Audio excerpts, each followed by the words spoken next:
Alright, so hopefully you watched the previous video, the one where Erica doesn't know which camera to look at or whether to be serious and has a lot of questions about how to do an interview. Well, this is the actual interview. So we're going to discuss a few things, such as my relationship with her, her experiences with one guy in particular, a guy who worked at a kebab place that was near her home when she lived here last year, as an example of sort of what can happen in a woman's daily life. We'll also look at her definition of sexual harassment. So one thing that's worth mentioning is that Erica is more receptive to male attention than some women.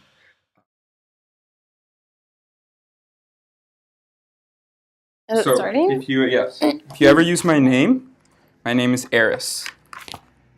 Is that the name you're putting like on? That's my pseudonym. Wait, yeah. How do you spell that? E-R-I-S. Okay. It stands for empiricism, reason. Wait, but really? Should I be really serious? It stands for empiricism, reason, imagination, and skepticism. Okay. What shall we call you?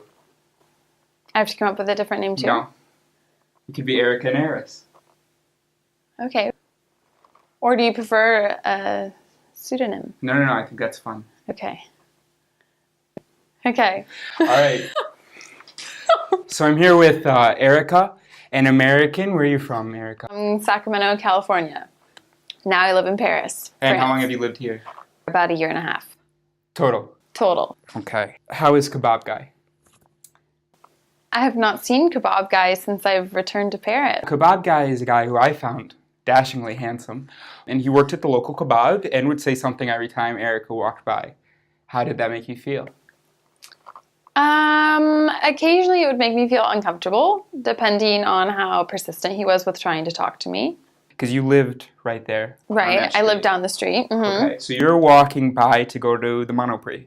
Right. Which is a grocery store in France. And there he is, there in the window. Right. What might he say? Say it in English. Normally it would be something along the lines of... Szia, cica van gazdád? Szevasz, baby. Kőkóla? Sup, bitch? Hey, or hey, cutie. Hey, cutie. What are you doing? Why don't you stop by? What's up, baby? Come here. You're beautiful. I love you. I just want you to come over here and do stuff. Do you want a kebab? Want to grab a kebab? After some time of this, was that a time when you would typically slow down? After a period of time, there was a time because at some point I actually spoke with him, and then a few times I actually went in and I bought a kebab. So then we did engage in an actual conversation at some point. Okay. How did that make you feel about yourself when he would call out? I would say it's somewhat of a norm here in Paris, so It wasn't necessarily a surprise. Although I would say every time I was getting ready to pass the kebab place, I was always conscious that there was probably going to be some kind of chatting going on. So sometimes if I didn't want to deal with it, I would cross the street, go on the other side of the street, or I would just try and walk by really quickly. But that inconvenience, how did you feel about that? It was annoying sometimes because sometimes I would literally make an effort to cross the street. And it was a nuisance sometimes. There are some women who would be just really annoyed and upset about that and, want to tell him off. But I feel like that inconvenience didn't bother you as much. No, I think that's a fair statement. Okay. All right, very good. So do you have a current kebab guy?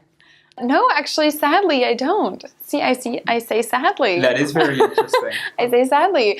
Because I am someone that I enjoy getting attention, male attention, you could say. I'm honest about it. Very good. So I currently don't have a kebab guy, sadly. Let me explain my relationship to Erica. We're in a cooking class thing that was organized by our exchange program. And so she started to follow me, right? And you signed up for all the same classes as I did. Totally. Became obsessed. Yeah. And so that was for about 3 months. And then you started seeing somebody about that. Yeah. Definitely, yeah. I try to block it, but... So that we were going to be rehashing some of this. Among the dead animals that she left at my door was a cat, and then there were various stuffed animals. Nothing ended up happening between us. And also your doctor had a lot to do with that. Definitely. Okay. So anyways, that's a little bit of background about us. All right. Oh my gosh. How would you define harassment? We're looking at that camera, right? Just to be sure. How would I define harassment, sexual harassment? Okay. I think it could be lots of different things. But I guess in a really global, broad sense, you could say it's anytime someone is doing something in a sexual manner that makes someone else feel inappropriate. Okay. Or Would you consider, what's an example? Let's say you are on the metro. You're sitting next to an empty seat and there's two people across from you. Okay. So somebody now wants to come over and cross over and sit down. As they cross over, you notice that they touch your nose with their penis. Would you consider that harassment? yes, Okay. most definitely. Okay. And let's say instead of reaching for the bar that's behind you, he reaches for your shoulder. No, unless I felt it was, maybe he just did it to actually grope me or something like that. But if I thought it was an honest mistake or... No, it wasn't a mistake. He definitely used you as support instead of the rail that was right behind you. When he could have clearly used the rail. So we're a little bit on the Then fence yeah, for that. maybe, yeah. Okay. And what if you are sitting next to somebody, you notice a guy, you notice he's looking at your phone, and then he says, hello. No. That's not sexual harassment. I've just had an exhausting day. You look beautiful. Thank you. No, sorry, that's what the guy said. Oh! No, I do not consider that harassment. Although I think some women would, but I do not, personally. Now, how would you compare your experiences, specifically sexual harassment on the street, between here in Paris and back home in Sacramento? If I'm really just comparing the two, that you could almost say that sexual harassment barely exists in Sacramento compared to Paris. Do you live in the city or you live just outside? What is it called, Fulton or something? I live in Wilton. Oh, it is Wilton? Yeah. Oh, nice, okay. I live in Wilton, which is a really small country town, but I go into Sacramento, the city center, fairly often.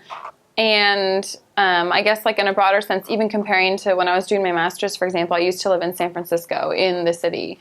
But even compared to San Francisco, which is another big city, right. I would say the sexual harassment is rampant in Paris. So when you say sexual harassment is rampant, do you mean that for you there is a lot of interactions that are inappropriate and unacceptable? Yes, for me there is, which is also saying something because I do think I'm a little more like lenient when it comes to men's behavior. So if I'm saying it's sexual harassment, I feel like it's definitely sexual harassment. All right. Well, very good. That's it. Sounds All right. good. Thank you. Okay, no All right, problem. we'll shake Thanks, hands or Chris. something. Do stuff. I love it. What's this? Okay. Get that out the way. Oh my gosh. I want you. Come here. Edit this.